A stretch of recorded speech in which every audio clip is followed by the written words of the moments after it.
we will simply invite our panelists to join us.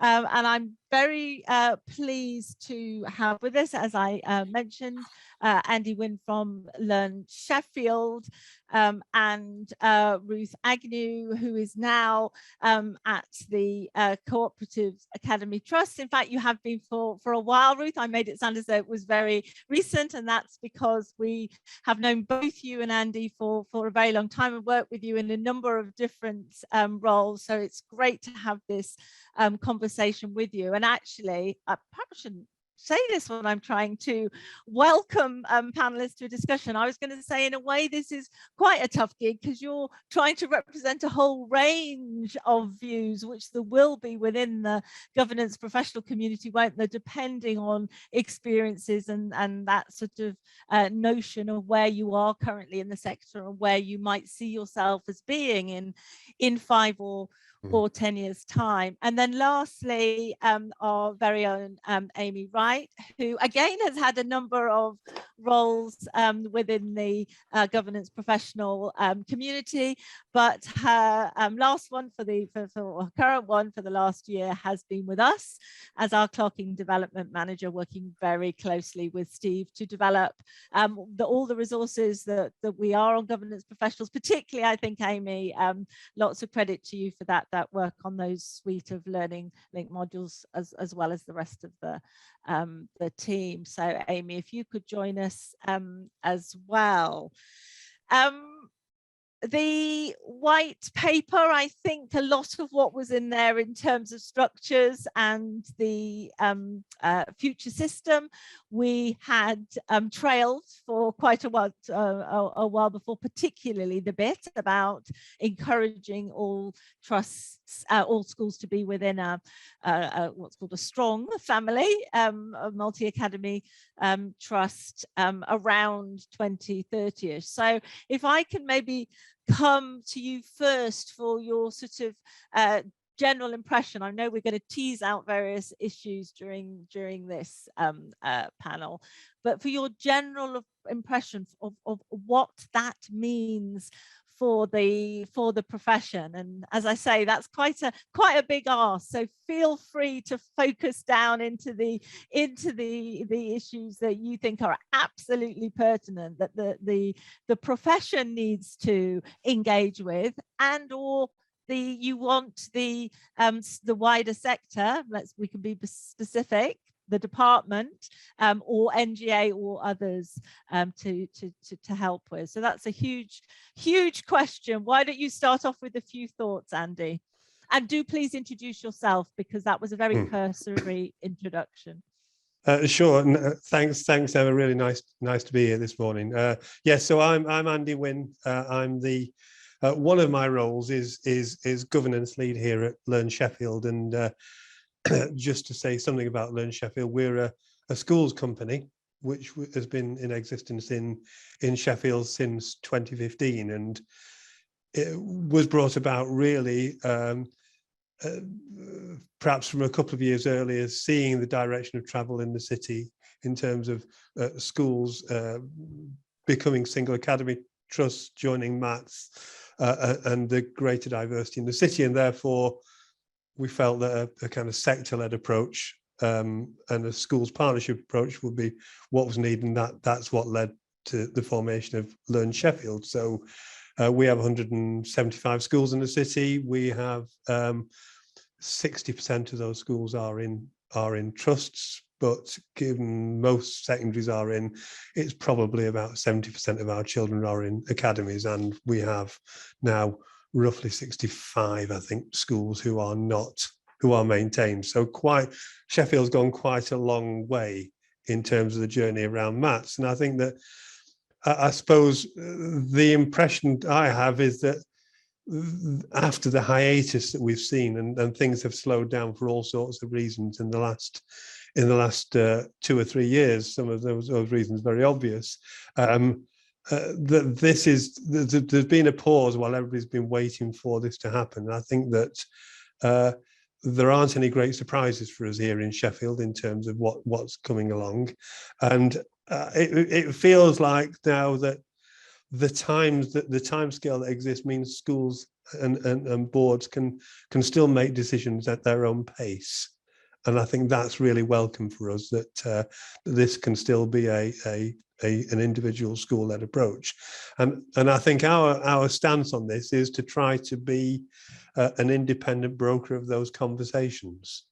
Because to us, I think it's important that those conversations, you know, whether they're beauty contests or however you characterize them, that those conversations are had in a way that those schools can make the best choices for them. And I think that's really important. I mean, interestingly, when you look at the suggestion that 10 schools around 7,500 pupils is a target. I mean, in Sheffield, certainly most of the involvement in trust is with trusts that are based in the city. There is relatively low involvement in larger national trusts, and whilst the average size of a trust is around 3 schools, typically our local mats are around 5 to 10, and therefore that growth pathway to me feels like we have a number of trusts in the city who actually have the growth capacity to kind of get there at a pace that's manageable. Because I think part of the other issue is not just how far do you grow, but how fast do you grow and how sustainably can you grow. And it feels like, certainly reflecting on our position as a city, that there is a relatively manageable pathway there. But I'll perhaps hand over to Ruth. Amy, please do chip in. Absolutely, yes. Ruth, your initial impressions. Okay, I think there's I think a lot of reflection for us to do as a profession at the moment, because I think that there's huge implications really for what's going to happen moving forward. And I suppose some of the obvious things that jump out to me at the moment, it was interesting, I saw in the chat earlier on someone commenting that the merger of their small mat with another mat had led to them losing some of their role as a governance professional, and that actually there might be fewer of us. My immediate thinking was there'll be probably more roles like mine. And I haven't really introduced myself very well. My current role is within Co-op Academies Trust. We've got 27 schools, probably 3 in the pipeline joining us at the moment, so maybe 30 by the end of the year. And I'm employed there as head of governance. And I have a number of other colleagues employed within governance within the trust as well. So we have regional governance managers as well as in-house clerks. And I wonder whether, you know, as a system, we're moving perhaps more towards that model. If we have more larger mats, we may well have more employed governance professionals rather than self-employed, you know, which is quite common currently for smaller mats to bring, you know, so to use third parties for governance support, which, you know, may or may not be welcome use to those of you in the call, because some of you, will be providing services very well on that basis at the moment. So I think that might be one of the kind of shifts that we're seeing. My previous roles have been with maintained schools, so I worked in a local authority governance support for a long time, and I've also been a governor in a number of maintained schools over the last years, so I can see a number of different perspectives on that. And I think the support that governance professionals will particularly need will be helping those maintained schools who are thinking about conversion, helping single academy trusts who are thinking about joining a larger trust or merging, and that's helping those in smaller trusts think about joining with larger trusts or join with other similar sized trusts. And there are probably different kinds of support that are needed. So I see kind of the support that maintained school governors need. Actually, there's a big change of mindset when you join or form a multi-academy trust. I've worked fairly recently with, and I'm working as an NLG at the moment as well, so doing some work outside of my own trust with different trusts, which gives me a really helpful perspective on how things are working. And I've worked, recently with a small trust that's formed from 4 maintained schools, 4 maintained primary schools. They wanted to take control of their own destiny and form a map themselves. There's been a big shift though for those governors within that governing body to understand that the trust board is a legal entity with responsibility there, so that it's not like changing the local authority for another entity called the trust. Actually, it's all in, there's no us and them, it's us and us, is a phrase that I often use talking to local governors about the trust, because I often hear people say, well, the trust hasn't done this or the trust should be doing this. And actually, it's all of us of the trust. That's a huge change of mindset for those working within the maintained sector. I think probably the support that trustees will need in single academy trusts is slightly different, because the legal situation won't change, but their perspective will have to change, because they'll be thinking about more schools rather than just the one that they've been focused on. And I think there's a big challenge for MATs as to where they get the people from for those trust boards, because MATs that form tend to draw from the governing bodies of the forming schools. So there's very much a kind of, that perspective of individual schools. And as they grow and develop, they take on probably more, independent trustees. And SAT trustees will face the same issue, because they're, if they are the founding school or seen as the main school, then there's that perspective that there's unfairness in the way that governance works. So I think that will be a big issue. And then I think there are issues around transition for smaller MATs joining larger MATs. And one of the MATs I've worked with recently is a diocesan MAT where a number of schools have just been added, and then a number of more schools are just being added. And I think managing the change process there in that kind of situation as MATs grow, I think is a real challenge. So I think we may well see more dedicated roles like mine that are in-house. I think the support for those roles, I'm delighted to hear some of the things that Steve's been talking about around the professional support for that. And I would say for anyone who wants to make the transition that I've made from maintained schools into academies, I did find the level 4 certificate from the ICSA, sorry, the Chartered Governance Institute as it is now. I found that invaluable. And I know it's expensive. If you've got an employer that will pay for it, I found it very, very useful to kind of fill in that company law and the kind of things that you need to know as someone working with in-house, that you don't need to know in the maintained sector. So there's quite a lot of kind of issues I've covered there. Emma, do you want to talk about some more specific? Absolutely, no, that's brilliant. There are so much issues, and I was really aware when, given especially that we had the white paper, but no more time for the panel. I thought, wow, we've got to. We're just going to be touching, aren't we, glancing on some of these issues. So that's why it's good we've got time to continue those conversations. And absolutely right. One of the organisations that we're talking to, obviously about the career pathway, is the Chartered Governance Institute, and most people I think on this call will know that they accredit our level 3 and we recommend their level 4 and chartered status, and we hope to be continuing that way of working. There's enough for us all to be doing in the sector without producing duplicatory qualification. But Amy, what would you like to add to what does this whole scene mean for governance professionals? I think on a personal level, I am a governance professional in a maintained primary school as well. So I do clerk for their governing board, and it just makes me think about what the future holds. And I will be having conversations with my chair and head teacher at my appraisal there to talk about qualifications, to talk about training, make sure that I'm accessing appropriate CPD. So I think it's a case for all of us to actually make sure we have those conversations, make sure you have that annual appraisal and have those conversations with your chair and your head teacher if you're in a maintained school, and really self-reflect on your areas for development to make sure that they are covered as well, so that if you haven't done such as the level 3 clerking qualification, that is a priority to get yourself upskilled.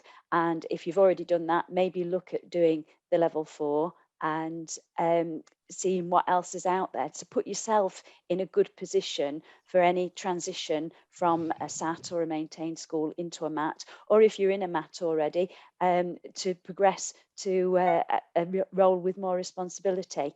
So I would just urge everybody to self-reflect in that way and do what they can, undertake learning link courses, and make sure you're looking at up-to-date news and guidance so that you are up to date, you're advising your board appropriately, and you're putting yourself in the best position possible to make sure that you're ready for the next step, whatever that might be. Thank you. And I've got a huge, big, long list of questions that I was going to ask, and we're clearly not going to get through them all. But I wanted to I happened to notice one flick up in the chat, and we will absolutely be coming back to your issues afterwards and responding to any that we couldn't cover today. But somebody asked the point, and I think it's a really important one, building on what you say, Ruth, which I think that NGA sees that trend as well. More lead governance professionals in in trusts. And the challenge we've had in the chat is, you know, what does that mean to, I don't think they quite use the word independence, but it was that idea of being independent of the executive if they're your employers. Of course, actually it's the trust as a whole and the trust board that's your employers, and the relationship with the board. But I don't know whether either of you or all three of you want to comment on that, but I was thinking starting with you, Ruth, because you are in that position, and if you want to say anything Chatham House, please do. But do you know that ability to challenge the people that are directly paying a salary as opposed to paying a contracted contracted arrangement? Yeah, and I won't pretend there aren't times when when it's a bit of a challenge. It's a line that you're walking. I think you need to be absolutely clear up front, you know, that although you might be in my case, I'm line managed by the chief exec, which I know is controversial for some people. But I also have a very strong relationship with the trust board chair. Yeah, we speak regularly without the chief executive present. I speak to other trustees regularly without the chief executive present. And it's really important that you have that relationship with the chief exec where you're able to say, you know, sometimes actually we need to disagree on this, or I need to say something that's uncomfortable. And I've had a few very direct conversations with my chief exec where I say, sometimes it's a difficult line that I walk here, but we need to be aware that I see the interest of the trust board as well as yours, and you know, I absolutely understand where you're coming from, and you have to be able to have that conversation. And I think it's similar to the role of the statutory role of data protection officer, which says that person has to be able to give independent advice. It doesn't say they have to be not employed by the trust or by the organisation, but they have to be able to give independent advice. So I think it's, I suppose, being able to walk that line, and that's something that really should be built in, I think, to, you know, to job descriptions, person specifications, and something that the DfE could be much clearer on. It would be really helpful to have a bit more on that in the Academy Trust Handbook. And I think at the moment, what's in there about the governance professional is very minimal. It's good that it's there, but just to say there has to be a governance professional is not that helpful. A bit more help about what that looks like would be really useful. Thank you. Andy, I don't know if you want to comment on that, but also you might want to sort of broaden the conversation as well, and to see what you think Learn Sheffield's role might be, you know, in that if we are going to see more people transitioning, I don't know if that's quite the right word, but from maintained, certainly as the number of maintained schools reduces, from maintained work to trust work, what do you see your role in supporting and making that happen? Sure. Well, one of my other roles, and it's a service at schools buy-in, is as a data protection officer. So I can absolutely understand the point Ruth makes there, because there are lots of similarities in that. So I think our role really as an organisation supporting schools is in part to be that external voice that can be there for a chief exec or a trust chair or for the trust board. And so I think our relationship with the and they are, I'd say, certainly in Sheffield, they are new and emerging roles in terms of governance professionals. So as these trusts grow from a handful to 6 to 10 schools, what we're seeing is more of those trusts appointing those governance professional roles. I mean, interestingly, we always expected that as MATs grew, that the demand for a service like ours, which is one we took over from the local authority, would decline, because we expected that trend to be towards the appointment of local clerks and governance professionals to accelerate. In reality, that's been much slower, although I think that what we're seeing is the development of the lead governance professional role in the trusts, but we're still tending to support local governing boards as part of that. And what MATs are looking for in that is consistency of clerks or governance professionals across the piece, but also, I think, access to advice, guidance, escalation, additional services. So we provide a number of services in terms of our partnership with NGA, Learning Link, and all those things. So we can, I guess, provide a number of system resources which actually are just as useful for MATs as they are for single schools. Now, often, obviously, as MATs grow, they can broker and develop those relationships themselves, and it might be that the demand for centrally provided versions of those services decline. But actually, we're not, and is in a system in which 70% of the children are in academies, we haven't seen any decline in that. In fact, the role of in the demand for, if you like, professional clerking services, it seems to be increasing, actually. And this is going into all those areas that we talked about earlier in terms of disciplinary panels, PX panels, HR processes, because many of those core skills are actually needed in schools to a greater extent. So in the end, we want what's best for the system, and we expected that to decline. It hasn't at this stage. Actually, that's a really good point, because our survey last year surprised us in showing how many people, in fact, increasing number of people were using external services, whether local authority services or other clerking services. And we didn't expect to see that. We thought perhaps the trend that Ruth and we are predicting to more, trust governance professionals would already have skewed, not skewed, but changed those percentages. But of course, it's a self-selecting survey, so that's, and I think there are. I think there are logistical challenges involved in supporting schools across a wide area, and it's quite a need for a flexible service. It needs a certain kind of scale, and that might be part of the reason why that development's slower than we might have expected. And I know there's lots of comments going on about development of CPD, which is great, but I've also seen the clock. So what I might do, Amy, you already commented, didn't you, on that need for CPD and where you might look, but people have also, I think, raised the topic of recruitment and filling posts, and that's something we've been talking about at NGA a lot. So I don't know whether you want to finish off with a comment about supply, and then I'll hand back to Ruth and Andy maybe for a final thing about what was your number one ask. Ruth, you might have already covered that, but what's your number one ask that you want us to take away and either do or ask politely or insistently for the department to do? But Amy, do feel free to add anything else. I don't just want to have put you in the box on supply. That's fine. Yes, obviously, supply of governance professionals is very much part of the whole of the career pathway that we're looking at. And one aspect of it, we do have the Find as a Clerk service as part of the NGA offer at the moment, but it's not widely used or widely advertised. So there's definitely a need there, and it is something that we will be talking to the focus groups about. There has been talk with the DFE about expanding the teacher recruitment service and perhaps using that. I note that one or two governance professional jobs have started to appear on there alongside teaching vacancies. So hopefully that's something that we can exploit as well. Thank you, Amy. So Ruth, your big ask.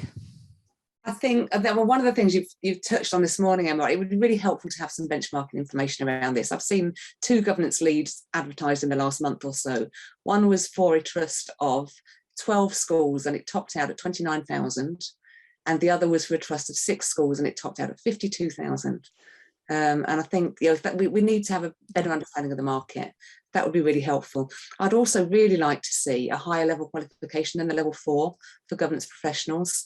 At the moment, the Chartered Governance Institute has its Chartered Governance qualification, but there's no route that is really suitable for work within trusts, because the finance module of that, for example, is aimed at people who want to be company secretaries in FTSE 500 companies. So I know some governance colleagues who've undertaken that qualification, but it's really difficult and a lot of it doesn't relate to the role. It'd be lovely to see it maybe a level 6, level 7 qualification that would be suitable and would be considered a professional chartered qualification for governance professionals.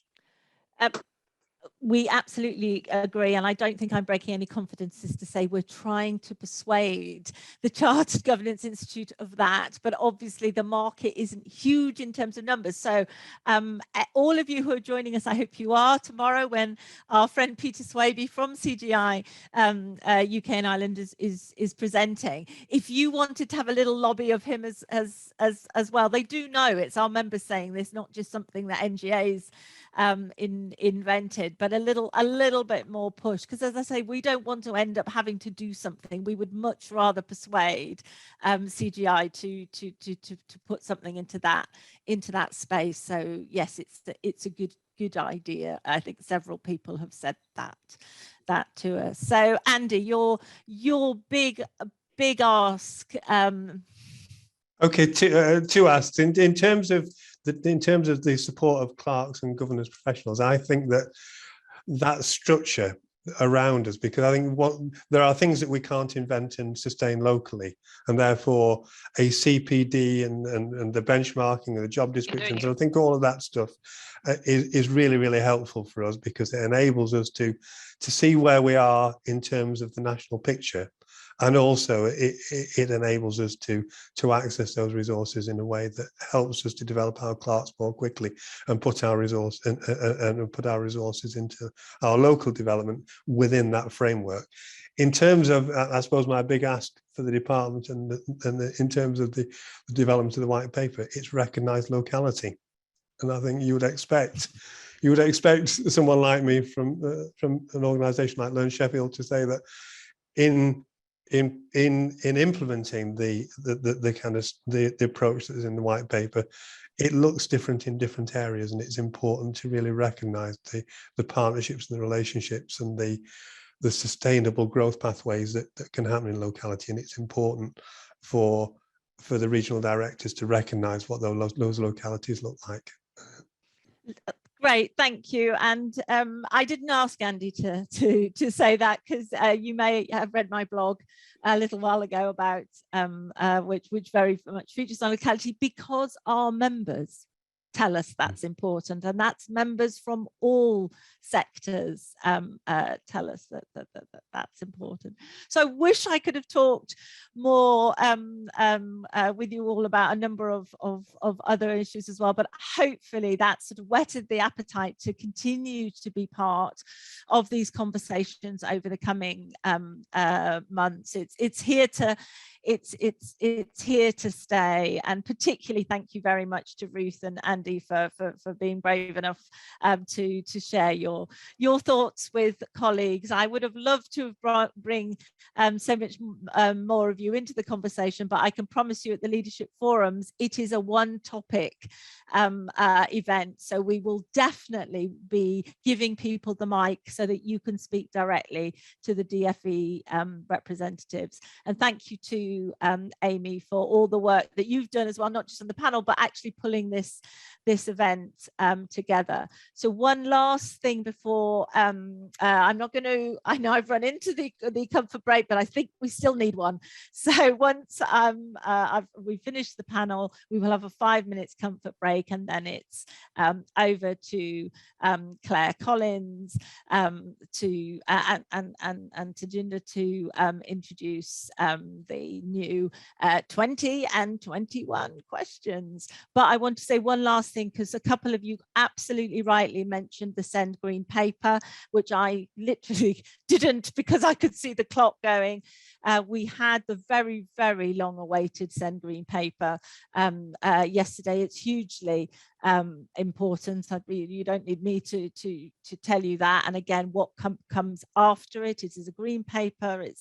It is the start of change. And I know that some members, lots of us actually, have been frustrated about the delays in this, and we want things to improve sooner rather than later. So it's not yet on the website, but it will be, we hope, very, very soon. We will be doing a webinar on the green paper as well, and there will be quite a lot of information in our newsletter on Friday about the SEND green paper, as well as the schools white paper.